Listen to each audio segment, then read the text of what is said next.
ஐயா துணை. திருநடன உலா வெண்பா 17. சப்பொத்த பொன்னும் சிவமேடை சிங்காசனமும் 32 ஒங்குதோ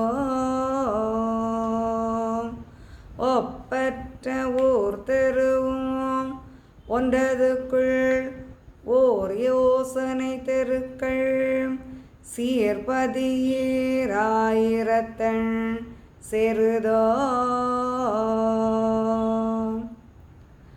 தர்மபுரி ராஜ்ஜியத்தில் ஐயா 32 அறத்தால் ஆன அற சிம்மாசனத்தில் இருந்து இந்த உலகை ஒரு குடைக்குள் ஆளுவார். அவ்வாறு ஆளுகின்ற போது செப்பொத்த பொன்னுமதான் செப்பொத்த மாணாக்கர் சூழ்ந்திருக்க இருபுறமும் என்று வைகுண்டருக்கு ஐயா சொல்வார்கள், விஞ்சி அருள்வார்கள். அதன்படி தர்மயுக ராஜ்ஜியத்தில் அதை ஆளக்கூடிய அந்த தகுதி பெற்ற ஆன்மாக்கள் வைகுண்டருக்கு அங்கே ஏவல் செய்து சூழ்ந்திருந்த பணிவிடைகள் செய்வார்கள். 32 அறமானது அங்கே ஓங்கும். ஒப்பற்ற ஊர் தருவோம், அதாவது இறைவனை அடைவதற்காக பல வழிகளில் காட்டப்பட்டிருந்த அந்த நிலையெல்லாம் ஒன்றாகி அங்கே எல்லாம் ஓர் தெருவாக மாறி ஓர் தெரு ஒன்றதுக்குள் ஓர் யோசனை. இப்போது கலியில் நாம் ஒரு செயலை செய்ய வேண்டும் என்று முற்படுகின்ற போது ஒவ்வொருவரும் ஒவ்வொரு விதமான யோசனைகளை சொல்லி நான் சொல்வது சரி என்ற அந்த நிலையில் அந்த செயல் சரியாக செவ்வனே செய்யப்பட முடியாமல் அங்கே தடுக்கப்படும்.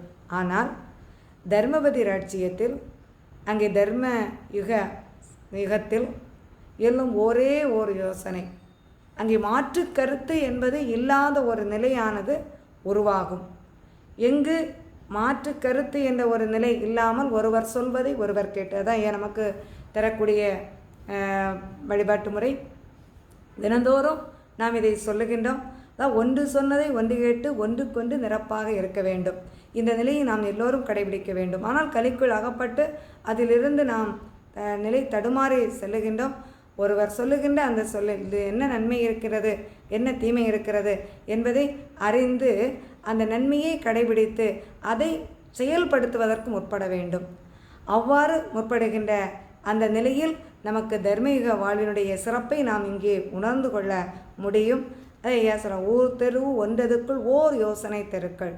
அந்த யோசனை ஒரு யோசனை அப்படிங்கிற அந்த நிலையானது கலி அளிக்கப்பட்ட பிற்பாடு, அதாவது நான் எனது என்ற நிலை அகற்றப்படுகின்ற போது நன்மை எங்கிருந்து பேசப்படுகின்றது என்பதை உணர்ந்து கொள்ளக்கூடிய ஒரு வல்லமை கிடைக்கும்.